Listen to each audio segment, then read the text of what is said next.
Ladies and gentlemen, Joshua Bolten, Chief of Staff to the President of the United States. I am deeply honored to be at this podium today to speak about anniversaries and the moral obligation of memory. Many who've stood here before me have spoken from their own memory, telling their most personal of stories, the years of suffering, the loss of loved ones, survival, and the anguish of haunting memories. I have no such stories to tell. My Jewish grandparents left Europe before the Holocaust, bestowing on my parents the gift of being born in this land of freedom. But I do stand here as the proud son of a brave young American soldier, decorated for the valor that led to his capture by Nazi forces. Imprisoned in a German POW camp for 2 years, he refused to hide the dog tag that bore the letter H for Hebrew. 25 years later, working at the White House near the end of a distinguished career of national service, my father shepherded the work of the President's Commission on the Holocaust and helped bring to fruition the first of these days of national remembrance, and ultimately the U.S. Holocaust Memorial Museum itself. We gather at this 29th Days of Remembrance ceremony in a year and season of grim anniversaries. It has been almost exactly 75 years since the Nazis organized a massive nationwide boycott of Jewish businesses that inflamed anti-Semitism throughout Germany. 70 years since Kristallnacht, the night of brutality that, as Fred Zeidman eloquently described, exposed to the world Nazi intentions toward the Jews. 65 years since the Warsaw Uprising, as Joel Geiderman reminded us, the best known of many episodes of heroic resistance. Passover, which ended just a few days ago, commemorates the liberation of Jews from slavery in Egypt thousands of years ago. So 65, 70, even 75 years in our history is not so long a time. But it is almost a lifetime. Had Mordecai Anilovich, the young commander of the Warsaw Uprising, survived, he would be almost 90 today. With the passage of time, the rescuers, the liberators, and the survivors, like those whom we're blessed to have with us today, are naturally dwindling in numbers. Earlier this year, we lost the beloved Congressman Tom Lantos, so well remembered by Ambassador Mirador, whose experience as a survivor gave extra gravity to his powerful calls to conscience. We are transitioning from living memory to historical memory, and that places a great burden of responsibility on the rest of us. As the witnesses to the witnesses, we carry the moral obligation of memory. And what is that obligation? Surely it's more than fixing blame, for just as the generation of survivors, rescuers, and liberators dwindles, so must the perpetrators, collaborators, and bystanders. But why must we remember in such painful detail?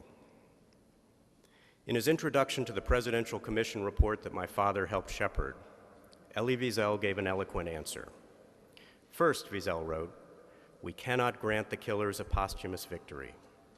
Not only did they humiliate and assassinate their victims, they wanted also to destroy their memory. They killed them twice, reducing them to ashes and then denying their deed." A Nazi guard once told Simon Wiesenthal that, in time, no one would believe his account of what he saw. Many in this room have devoted a lifetime to proving that prediction wrong. Yet there are still those who challenge the facts surrounding the Holocaust or even brazenly deny its reality, whatever form it takes, from cartoons in a newspaper owned by the Syrian government, to statements by leaders of Hamas, to an international conference hosted by the president of Iran.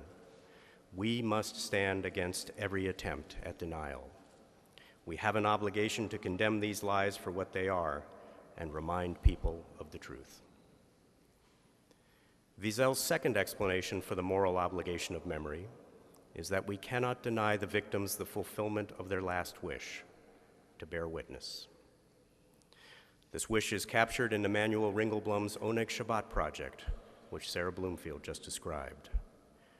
When we read the victims' stories in those long-buried milk cans, we relive their suffering, we honor their defiance, and we fulfill their request never to be forgotten.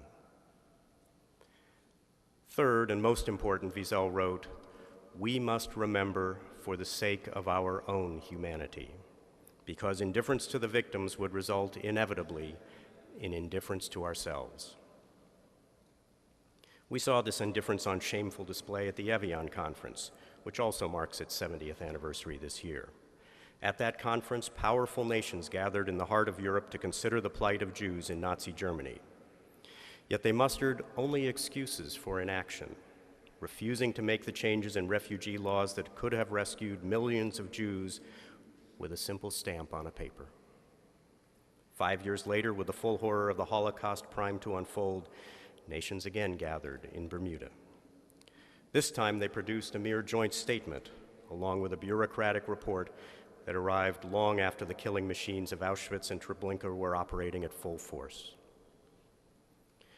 Tragically, the international community has repeated this indifference in the decades since the Holocaust. In Rwanda and elsewhere, the innocent have paid the price. Our generation has an opportunity and a moral obligation to be different. When we say never again, we must mean it, not in our moment of history and responsibility. We must call evil by its name and confront it with purpose and courage. We in government service especially must challenge those who have become enamored with process that substitutes for action and who shrink from the hard choices. This commitment is being tested in Darfur. President Bush is the only world leader to call the killing there genocide. He has ordered sanctions on those responsible for violence.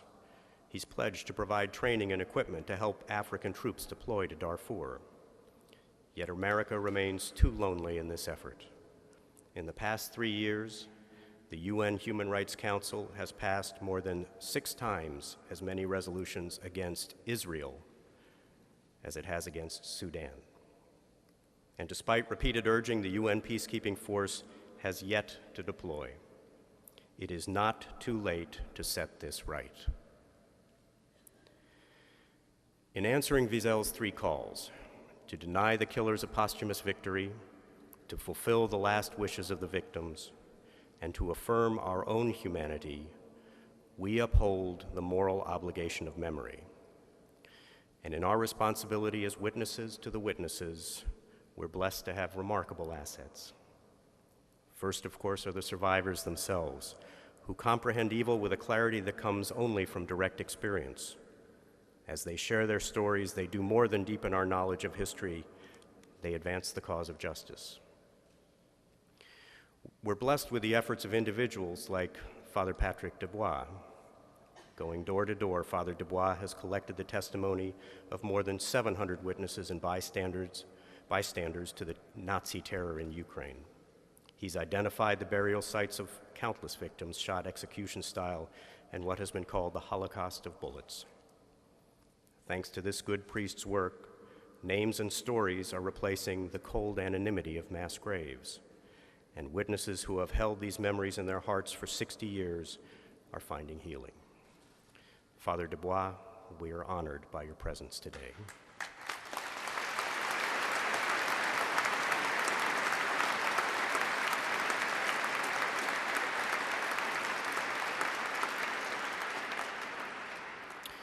For generations to come, a lasting source of learning and memory will be the museums.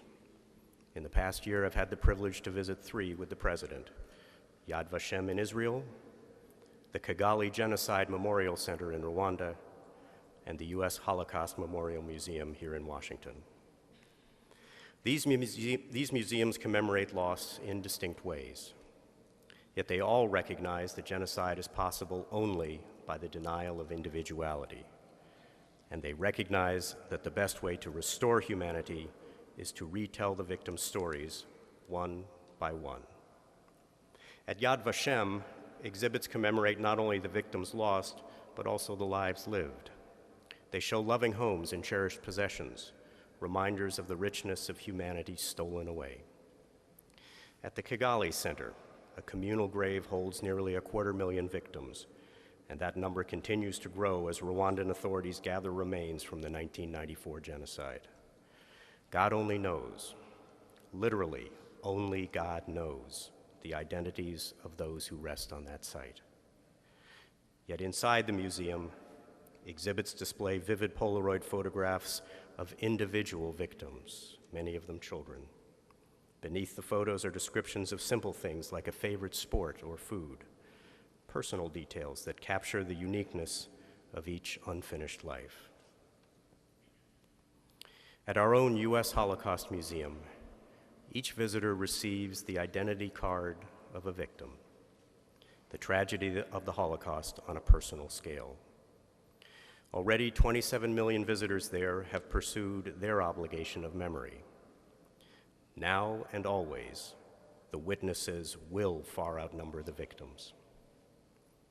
This year marks the 15th anniversary of the U.S. Holocaust Museum. Later this month, I'll travel with President Bush to commemorate yet another proud anniversary, the 60th anniversary of the founding of Israel.